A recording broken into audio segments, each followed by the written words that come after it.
Okay, welcome to this next video on algebra, and today we're going to be looking at expanding algebraic expressions. Simplifying was the last one. And your learning goal for this one will be we're looking at expanding our binomial expressions, and at the end of this one you'll want to be able to expand simple expressions with brackets, expand some new things called binomial products, and recognize some special types of binomial products. Okay, I want you to remember the idea that we can expand brackets, and we have this thing called the area analogy. So you might have remembered from last year, let's say we've got this overall area here, and we're going to give this side here a size of 2. This is going to be 5, and this is going to be x distance along here. And remember, we could say, okay, how do we talk about the area of the whole thing? We could have this part in here. This is obviously 2 times 5, which is 10. This side here is obviously 2 times x, which is 2x. So we could either do the area being equal to 2x, x plus 10, or we could have the whole thing, which would be 2 times 5 plus x, which is this length down here. So we know that idea that these two things must be equivalent, 2x plus 10 or 2 times 5 plus x. And we use the distributive law to sort of deal with that. But what's going to be the case if, I didn't mean to erase the square, or the rectangle.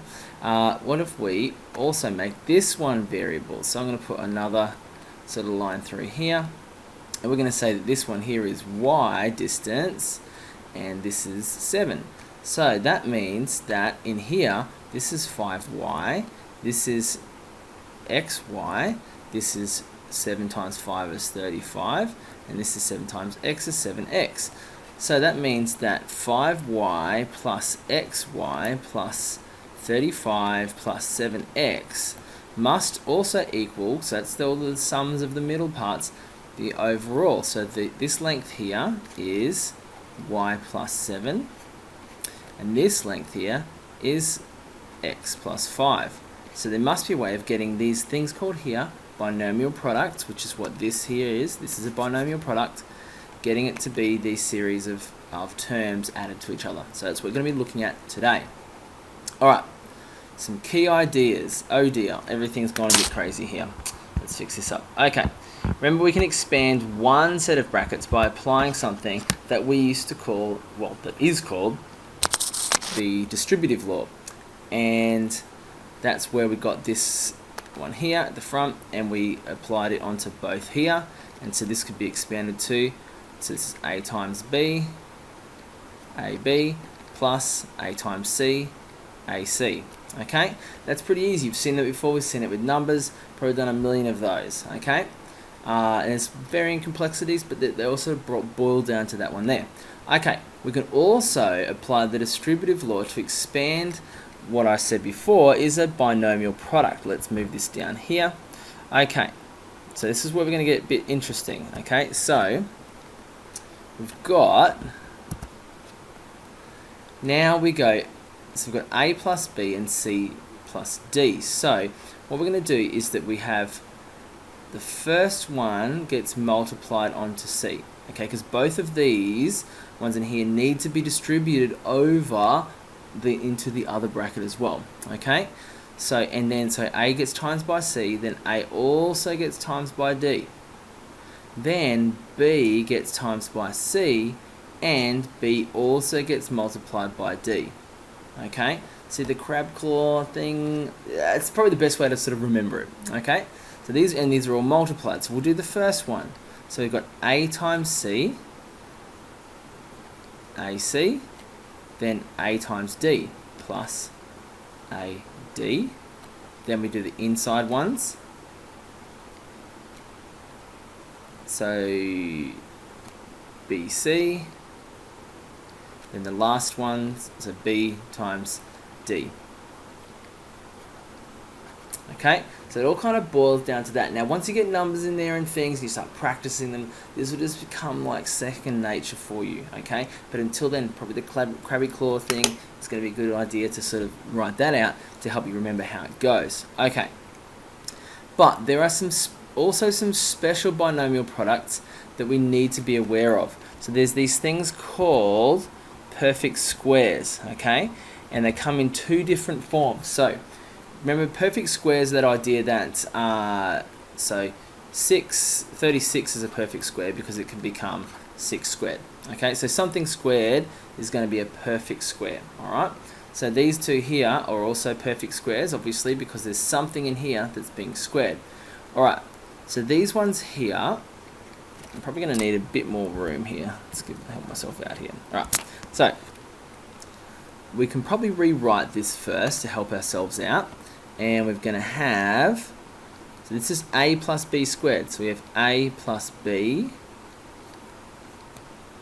a plus b. Okay, let's draw a little crabby claws, maybe blue this time. So we do the first, then the outside, then the inside, then the last one. So there's our crabby claw. So our first ones here are going to be a times a. So a times a is a, so we got a times a plus a times b plus b times a. So these inside ones, b times a plus our last ones, b times b. Okay, now let's simplify this. A times a is a squared plus a times b is ab, b times a is ba. Hopefully you're starting to notice something here. Plus b times b is b squared. One more line of simplification, so a squared stays plus ab and ba. Ooh, what's going on there? That can be simplified to two lots of ab plus b squared. Okay, so there's your little one to remember there. So this here is our end game for our difference of two squares. Okay, sorry, our perfect squares with the addition sign inside of it. They always end up in this same pattern. Okay, right. Let's scroll down and have a look at the next one, which is when we have the subtraction sign in between them. Okay, and you'll see how that works out a little different. So remember that we're going to write this out in full, so it's the same thing as a minus b, and we do our first ones, our outside ones, our inside ones, and then our last ones. Okay, so foil, it's another way to remember it. I think crabby claw is pretty cool. Alright, so a times a times negative b. So plus a times negative b plus negative b times a plus negative b times negative b. Okay, so a little complex, but again, these are the things, we just do them over and over again, second nature. Okay, so a times a squared, plus a times negative b, so ends up being negative ab plus negative ba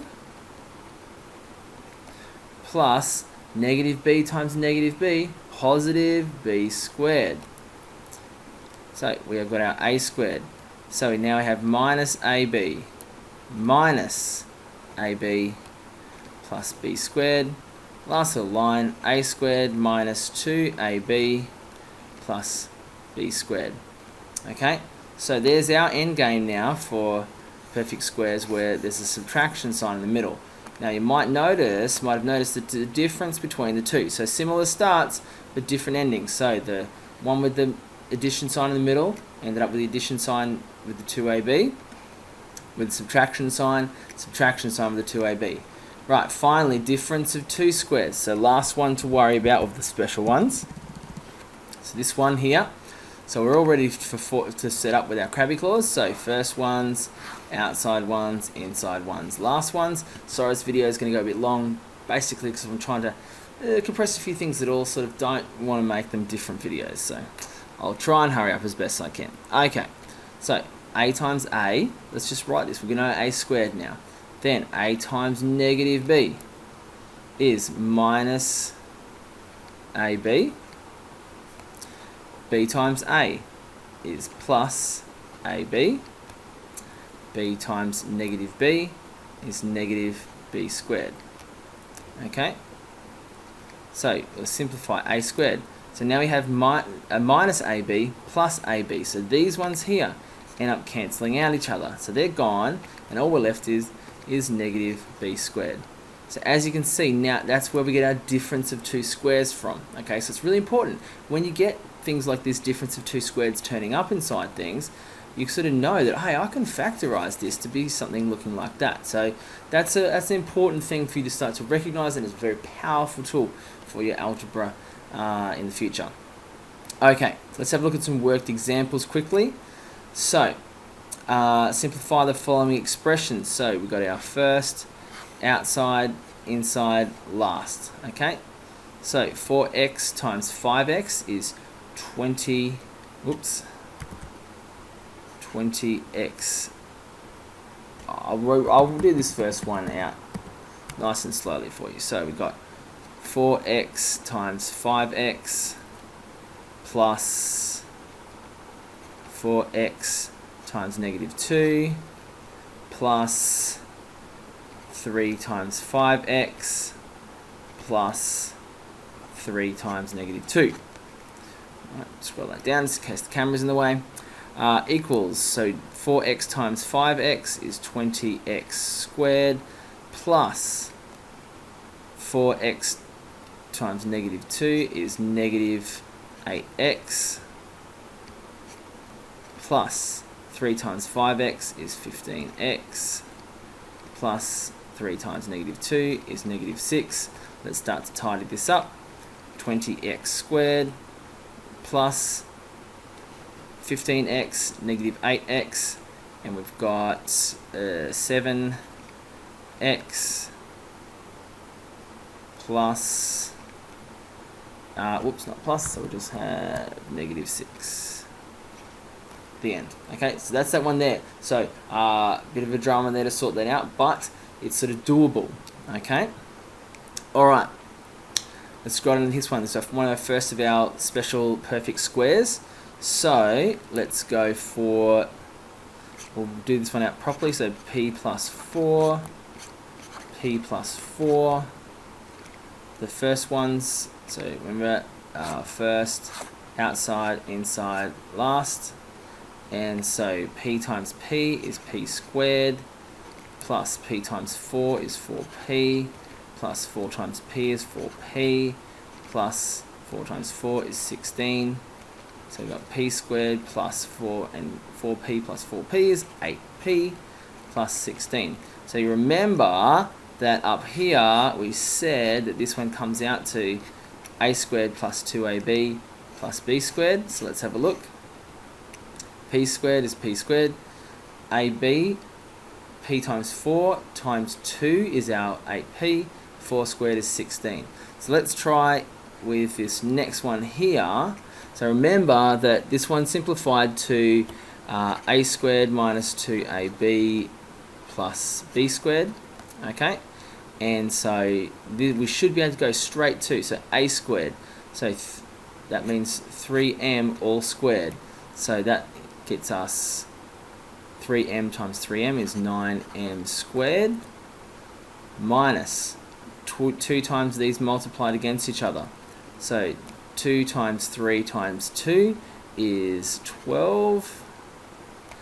M times n, mn, oops, not n squared, mn, plus the last one squared, so remember that's all squared, 2n all squared is 4n squared. So once you get used to that pattern, boom, you can just smash it out like that. Okay, and we'll do the same thing with our difference of two squares. So remember, our difference of two squares just ended up as a squared minus b squared. So 3x times 3x is, as we saw before, 9x squared minus 2 squared is 4. Okay, and so there's our difference of 2 squares there. So again, sorry this video went for so long, but it was sort of in place of doing a number of them. Look, this might seem terrifying at first, but trust me, that have a growth mindset, work through it, do so many of them that your brain has learned the pathways, just get sick and tired of doing anything wrong and just like smashes through it. Okay, please come and see me straight away if there's any worries or concerns, or you don't quite understand something in particular. Thanks so much for watching, and I'll see you at school.